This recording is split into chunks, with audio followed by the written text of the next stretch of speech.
معانا الروائي الأستاذ إبراهيم أصلان. أستاذ إبراهيم أصلان، أهلا بيك في ميدان التحرير. يا أهلا بيك حبيبي. أستاذ إبراهيم، حضرتك كنت من مجموعة من المثقفين الأدباء والفنانين التقيتوا أمين عام الجامعة العربية عمرو موسى بصفته مرشح للرئاسة، وده كان إمتى؟ امبارح؟ أول امبارح. انطباعك إيه بشكل عام بعد هذا اللقاء؟ يعني هو انطباع جيد. طبعا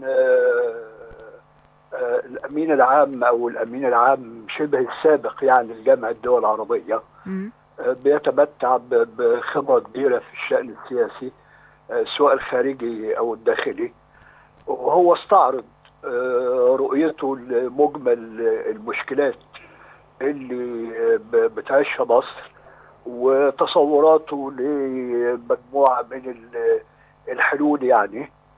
والحقيقة انه يعني تقدر تقولي انه لا يوجد هناك خلاف كبير ما بين معرفة هذه المشكلات او تصورات الحل او المخاوف او دواعي القلق.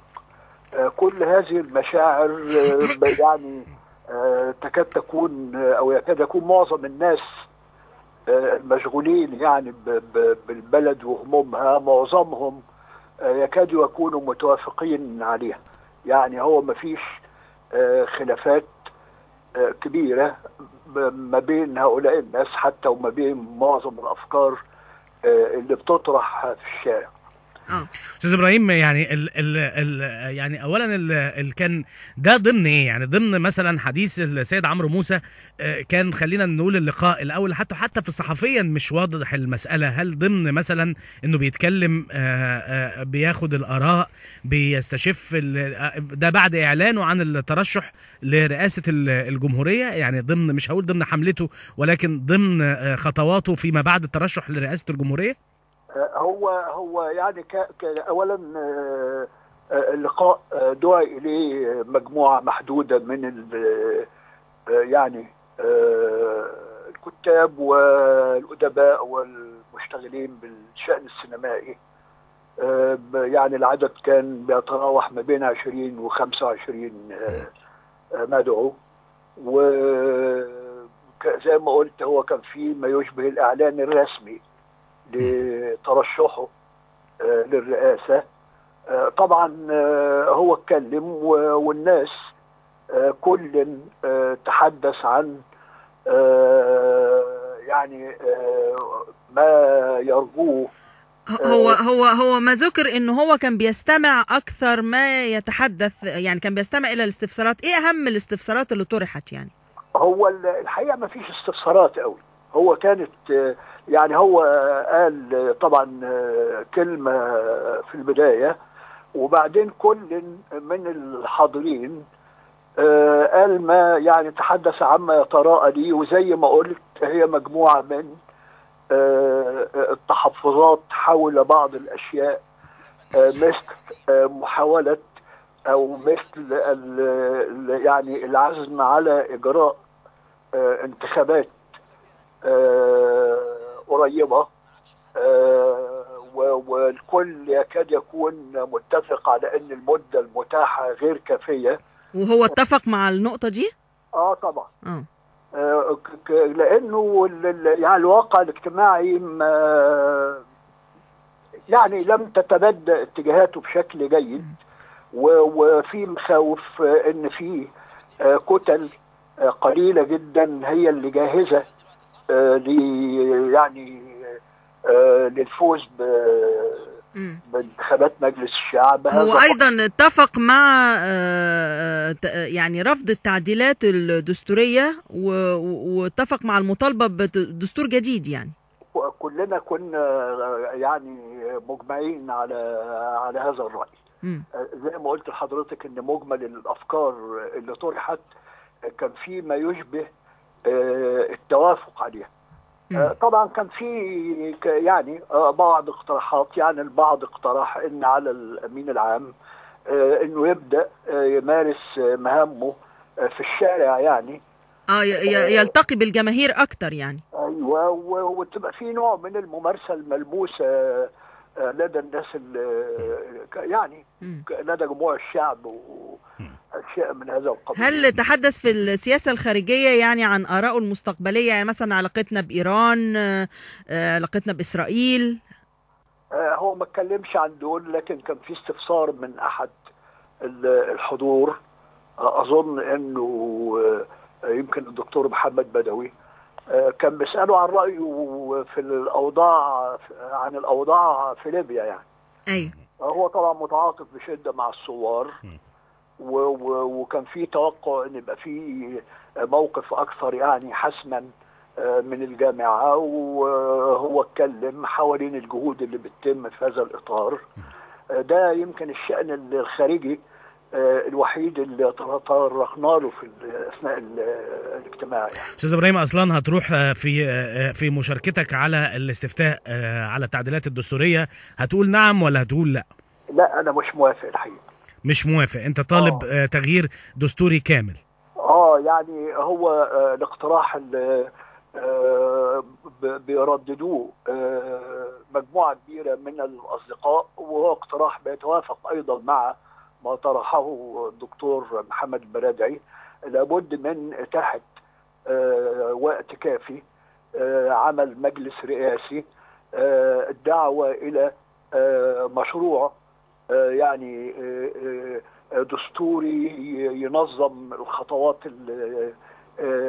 المقبلة، إتاحة الفرصة كافية أمام الشباب وأمام التجمعات والتكتلات السياسية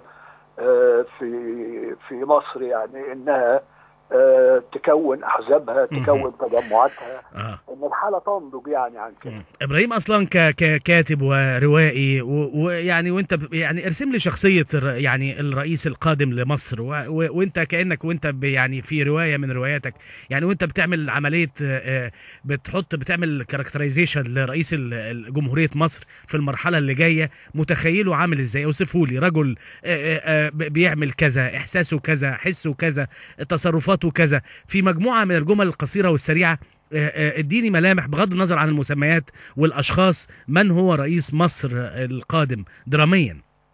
هو الحقيقه كل الرؤساء المحترمين في العالم غير الدكتاتوريين بتجمعهم سمه واحده، انه رجل له سلطاته المحدوده تماما، رجل بيرعى الفصل ما بين السلطات داخل يعني داخل المؤسسه الحاكمه، الاستقلال الكامل للقضاء، الاستقلال الكامل. يعني لا، انت خرجت اوصف لي مواصفات شخصيه.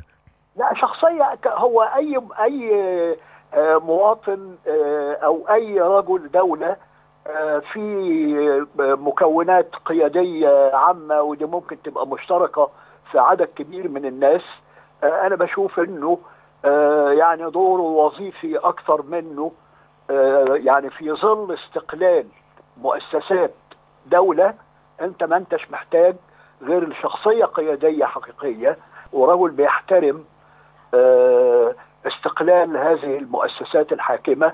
وسمعت انا قبل كده تشبيه كان جميل يعني، وان كان بيقلل من قيمة الدور، الا انه بيقول انه يقوم بدور اشبه بدور رجل المرور الذي يستطيع ان ينظم المرور داخل المجتمع بقدر كبير. طبعا مش رجل المرور اللي في ذهننا طبعا، يعني رجل المرور اللي هو يعني رجل المرور. يعني هو بتختلف في المسألة باختلاف المركبات. يعني رجل المرور العادي يمكن واقف في وسط اتوبيسات وتاكسيات واشياء من هذا النوع.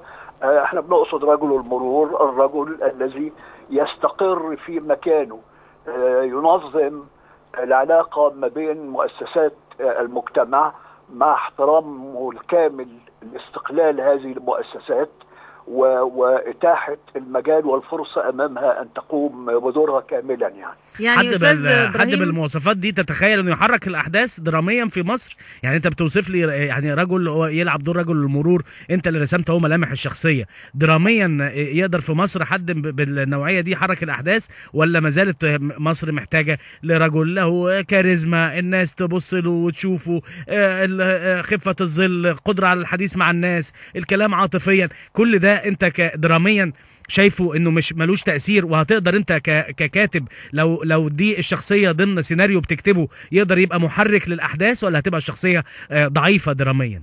يعني هو بغض النظر عن هذه المشاهيات الدرامية، انما انت في مجتمع اذا استقرت تقاليده السياسية والاجتماعية والثقافية، فأنا بأظن أنه رجل بيتمتع أولا بقدر كبير من الأمانة في مراعاة استقلال هذه المؤسسات، ولا بأس بعد هذا أن يكون يعني خفيف الظل أو ليه حضوره القوي، وده شيء مطلوب على أي حال. أظن المصريين مش هيحبوا إنه رئيسهم يبقى دمه تقيل يعني. لا طبعا دمه تقيل ما يبقاش مصري. أيوه يبقى بعيد عننا قوي يعني. خالص. واظن انه استاذ عمرو موسى بالتحديد بيتمتع يعني مش بخفه ظل بس بلماحيه، يعني هو في الشخصيه المصريه المحبوبه يعني. طبعا. طبعا وبالمناسبه برضو علشان نكون امناء، احنا لما رحنا الاجتماع امبارح اوضحنا اننا احنا ما احناش جايين مؤيدين لعمرو موسى او لغيره. ايوه احنا جايين للتعرف عليه وانه يتعرف علينا، وده امر اساسي. وعندما يطرح كل مرشح برنامجه ورؤاه يبقى هنا الكلام الفصل يعني. طب انت حضرتك شايف يعني المرشحين اللي يعني طرحت الاسماء حتى الان اللي اعلنوا ترشيحهم، زي استاذ عمرو موسى، زي دكتور البرادعي، هنقول مثلا ايمن نور، هنقول مستشار هشام البسطويسي، هل هذه الاسماء بترضي يعني عايزه اقول ايه، ترضي رغباتنا احنا كمصريين في المرحله دي؟ يعني انت شايف التشكيله دي من الاسماء كافيه لان نختار من بينها، ولا انت لسه شايف انه الشخص المناسب لسه اسمه ما ظهرش؟ لان في ناس بتقول لا برضو مش هم دول، احنا مستنيين حد تاني ما يكونش اسمه لسه ما اتطرحش يعني. لا انا بعتقد ان يعني مجمل الاسماء اللي حضرتك قلتيها مؤكد فيها ما هو يعني بيرضي طموحنا وطموح المصريين، وانا يعني بتصور ان الامور هتنتهي في النهايه الى معركه عظمى ما بين الدكتور البرادعي وما بين عمرو موسى. يعني انت بتشوف انه في الاخر الاسمين دول هم هيبقوا اقوى اسمين اللي الناس هتختار ما بينهم؟ انا متصور كده الحقيقه، وكثيرين بيتصوروا هذا. احنا على العموم بنطمح لمناظره كان وعد بيها الدكتور البرادعي بينه وبين عمرو موسى، لانه ساعتها هتتضح الرؤيه يعني بالنسبه للناخبين. يعني صحيح لسه في وقت، لكن احنا نحب برضو الشخصيات بتبان يعني في المناظرات. مظبوط. وده مؤكد هيحصل حكايه المناظره دي، يعني في وعود من الاثنين. في اتفاق منهم بالمناسبه على علاقه قويه جدا. هو ذكر دكتور البرادعي انهم اشتغلوا مع بعض كمان. وكانوا من كام يوم يتعشوا مع بعض، وقال لنا الامين العام انه بعد يومين في عشاء مع البرادعي، يعني العلاقه قويه ما بينهم. كويس. الكاتب وروائي استاذ ابراهيم اصلان، بشكرك جدا.